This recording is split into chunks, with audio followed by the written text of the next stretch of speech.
Hello, welcome to the West Ham Way YouTube. Myself, Mark Carlott, and Mr. Riley Finch.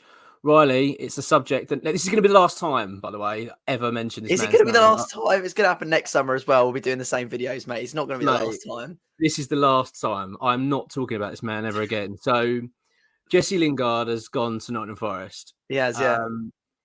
Quite stunned by it, really. I know that. We were so certain, weren't we? I mean, me and you. I mean, it was looking so much on the cards that he was going to come back to West Ham. I think he'd made it quite public anyway that he was looking to come back to West Ham. He'd put all these cryptic tweets and messages and videos and God knows what else up. So it was really looking like he was coming back to West Ham, but he hasn't. He hasn't. I mean, we even pre-recorded, didn't we?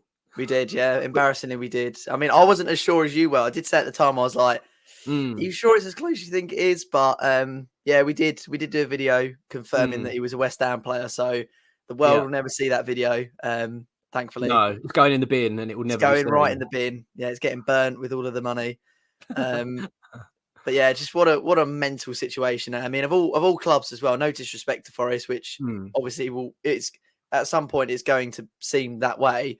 But you know how you're going to choose Forest over West Ham is just completely baffling.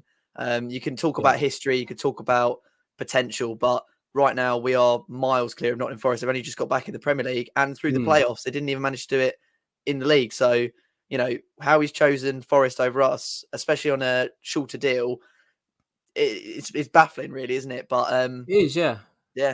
I'm really let down, really let down with him. I really wanted Lingard back, as you know. I was, gunning for him to come back, and I really thought that it would have fitted in lovely to our side. I think it would have really improved things, really lifted the team as well. I think he's got that vibe about him. I think the players have been really pleased to see him back, and I think the fans would have taken to him quite quickly as well. But yeah, it doesn't even really add up. The move doesn't even make sense. I mean, everyone goes, "Oh yeah, it's for money, but it's a 1-year deal." So he's not even buying into the project. It's like he's effectively saying to Forest, "Well, you're probably not ever going to stay up, so I'm not going to keep myself too long."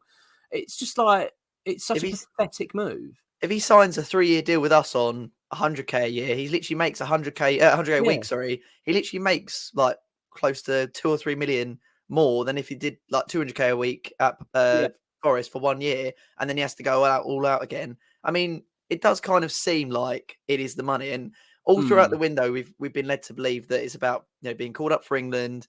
It's about getting back to the Premier League, and it's about playing good football. But does that really seem the case now with the offer on the table? I mean, do you know the actual sum? Because some have quoted 80k a week, which I doubt it, because we wouldn't be offering him 30k a week. It was known that we offered him 50k less. But to be fair, if he is on 200k a week, I'm quite baffled we offered him even offered him 150k a week. I mean, that's a crazy sum of money. And it would make him the highest paid player by some way. I think that we offered him. I think that was total, though. I think that was like all the bonuses, TV appearances and goals and that kind of stuff. I think there was a lot of attachments to it, so I don't think it was 150 flat. And I think that their total, I think their 200 is probably the same. I think it's probably everything all included.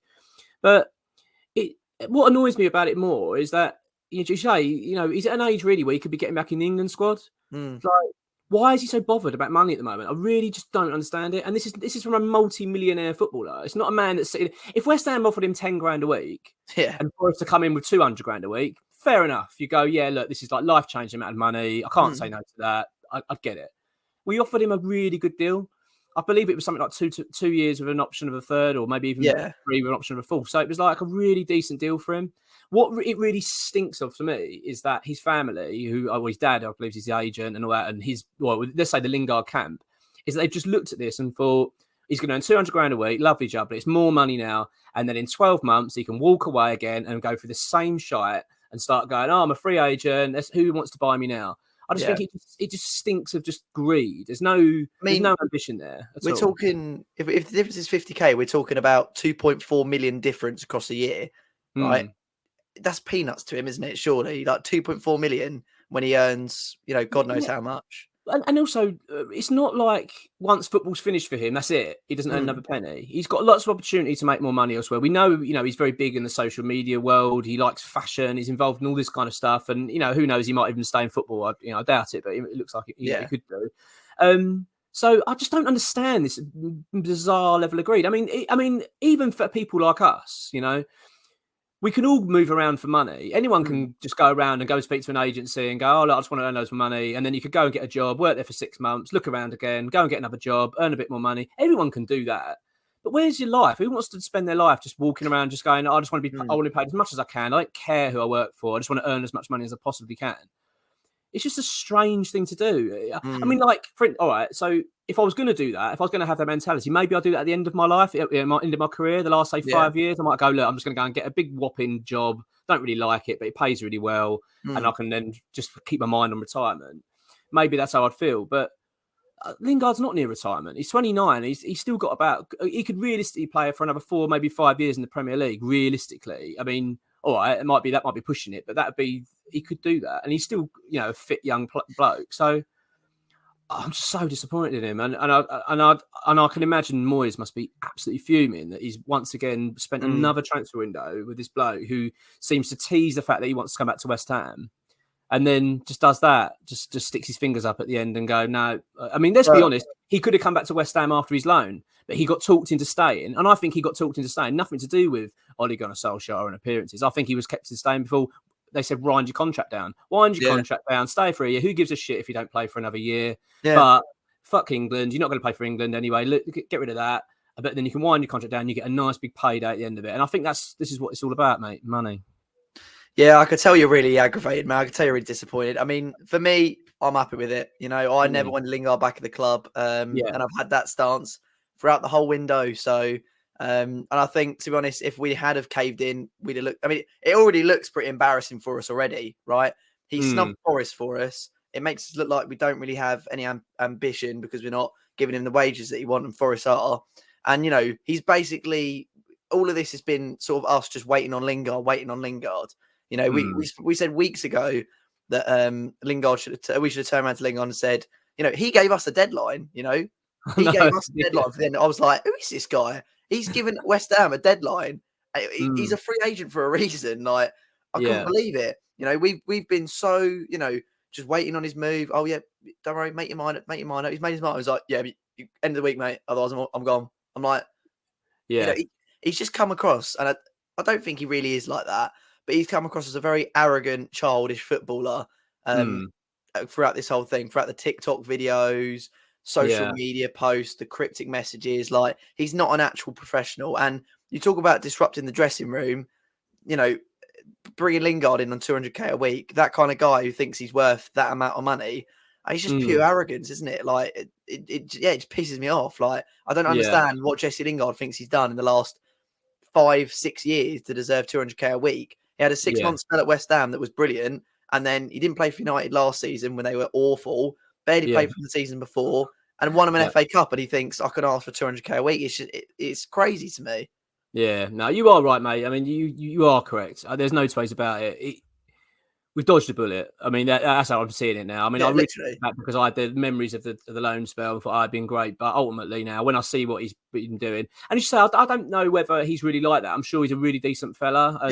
And I just think I get the impression he's very misled by his team. I think the people around him are very greedy. I don't think they've really got much interest really in his career. I think it's they can't have. Otherwise, they would have pushed for him to go to West Ham after 6 months. Absolutely. Of course they would have done. And don't get me wrong, I actually think he's a really good fit for Forest. And I think, from a Forest point of view, despite maybe the high wages, I think you've done really well there to get a player like Lingard in. And I think he will play quite well for them. But he's not going to get into an England team in a Forest relegation scrap. He's just not. It's not going to happen. Agreed. And that's it. He's waved the white flag on England. That's gone. Yeah. And he's basically the white flag in his career. And then you have to, and you touched on it already, like the Forest side of it. And, no disrespect to Forest, but I mean, they are going to, you can't see them finish above, in the realms of West Ham next season. You just can't see it. Their sole objective next season is survive. But what's he going to do to their dressing room? I mean, players have just worked their socks off just to get them into the Premier League. Okay, they've invested, they've bought a few players in as well, but I think their highest earners like 30 grand a week. They've got Lingard on 200. And you're like, literally. I mean, and he's not going to score on 30 goals, is he? He's going to probably score 10 around that kind of number, maybe 15 goals a season. That'd probably be a brilliant return for him. I mean, it's not even that might not be enough to keep him up. But it's a really strange one, and ultimately, I just think it's a shame for all parties, I think. I mean, as you say, right, it might be a bonus for Forest, but it'd be interesting to see how the dressing room take it. I'm not sure. But it's strange on all fronts. I just can't work it out. I can't believe that Jesse Lingard deep down is really happy with this move. I mean, he can't be. I mean, I'll be sitting at home thinking, I've now got a relegation scrap this season. I mean, realistically, I've got to now try and keep a club up. Whereas if he'd come to West Ham, he could have been looking and thinking, we could be pushing for top 4 this season. If we have a really good season. We could be really amongst it. I mean, and playing in Europe. I mean, he's given up Europe as well. We've forgotten. He's given up playing in the Conference League. So another bizarre twist. Like, I don't know, gutted I am, but at the same time, although gutted, I'm also pleased that we kind of draw a line under it now and just go, right, good luck to you, mate. You crack on until next window. Oh, mate.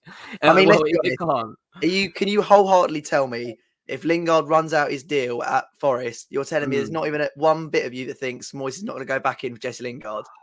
I mean, of course he will. He can't. Right, he cannot go. He will make himself we want you back again.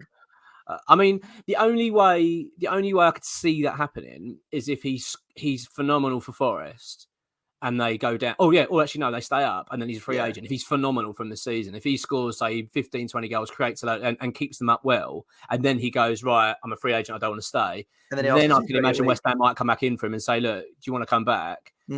But I doubt it now. And also as well, we've got to remember he'll be 30 then and going on 31 and he lost another year. And to be honest with you, surely Moyes must be sick of this. Like, I mean, I can't imagine he's very happy. I mean, can you really imagine him going back in again and thinking, fifth time a charm?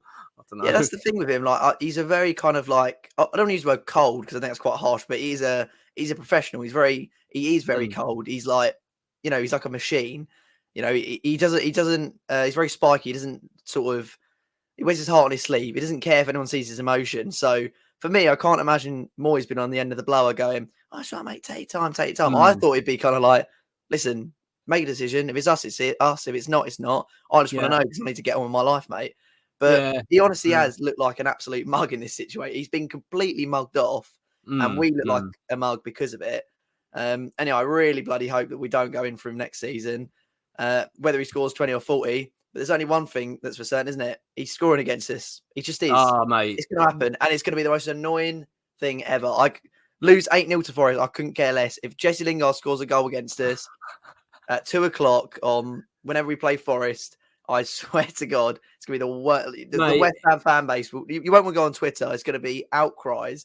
There'll be censorships on every single word. Like, it's just not. It's going to happen, though, isn't it? Realistically. Oh, mate, we know the writing's on the wall. Their first home game in the Premier League since they're back is against West Ham. Lingard will be playing. It'll be 1-0 to Forest, and it'll be a last-minute goal from Jesse Lingard, probably a penalty or something like that. Probably, it's going to be. You can just see it. It's written in the writings on the wall, mate. It's going to happen. I know it is. It's just that's how it's what happens to us. Absolutely, it's going to happen. I'm annoyed about it, but it's something to draw a line under now. We won't talk about it anymore. I'm quite glad not to be talking about it. Really, I put up a tweet earlier, and I wish I hadn't because that's just now getting loads of messages about that. But I mean, that's going to be the last I mention of this bloke's name. Yeah, that is it. It's done. Yeah. I mean, is there any alternatives that you think we should be looking at for Jesse Lingard? I mean, he was going to kind of come in either on the 10 or the wing. So, anyone else you sort of think we should be going for? I think this Kostic is. I think that's the one that looks quite. Like something's happening there, who obviously was at Frankfurt. So I think the last I hear from X's update is that we made an offer and I think it's been accepted. I think it seems to be going down that route because he's in his last year of his contract. So and that's the situation. I think the only issue is that if he moves on from Frankfurt and then comes to West Ham, he's effectively giving up Champions League football. So that might be a bit of an issue to try and sway him over. But I would like him. He's got really good delivery. But no, I haven't really got anyone massively in mind. Who can you think of at the moment, top of your head, that you'd like to see? Dwight McNeil, I think, would be quite a decent one. I mean, I don't want to be spending too much on a Lingard replacement considering he was free and it's not really a position that we desperately need. So, I mean, if we don't get a replacement for Lingard, then it's not really the biggest deals, but I think McNeil, Sarr really, really excites me. I'd love to have Ismaila Sarr at the club. Yeah. Those two are kind of standouts for me. I feel like Kostic is going to be more of a left back, but again, if he's coming in to play on the left, and then maybe we have Ben Rama playing on maybe even on the right or in the number 10 role more often, I'll take that over Lingard anyway. So point I'm trying to get across is it's not doom and gloom that we've lost out on Lingard. There are so many other alternatives we can go for. And hopefully, like you say, just that's it now. Absolutely, mate. Thanks for watching, everyone. Take care.